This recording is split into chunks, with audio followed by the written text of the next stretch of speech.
ఎవరిని ప్రేమిస్తామో వారిని ఒకసారి కలవాలని తప్పక కోరుకుంటాం. ఆ కలయికతో వారు ముగ్ధులైపోవాలనుకుంటాం. శ్రేష్ఠులు కావచ్చు, ఇష్టులు కావచ్చు, లేక ప్రియులో విలువైన వారో లేక అమూల్యమైన వారో.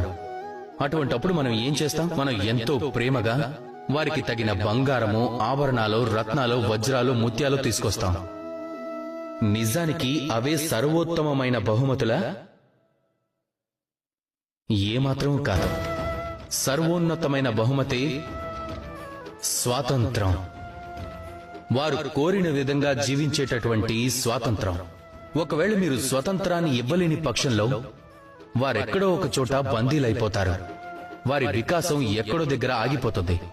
ఒకవేళ మీరు వారికి స్వాతంత్రాన్ని ఇచ్చినట్లే అయితే గనక వారు యావత్ ప్రపంచాన్ని, ఈ జీవితాన్ని తనదైన దృష్టితో చూస్తారు, అర్థం చేసుకుంటారు. ఏది మంచో ఏది చెడో స్పష్టంగా తెలుసుకుంటారు. ఇక అదే అత్యుత్తమమైన కానుక. కేవలం స్వతంత్రాన్ని ఇవ్వటం వల్లే అంత గొప్ప ఫలం లభిస్తుంది అంటే మీరే నాకు చెప్పండి, ఇంతకంటే గొప్ప కానుక ఏముంటుంది? అందుకే నాతో కలిసి ప్రేమగా పలకండి, రాధా కృష్ణ.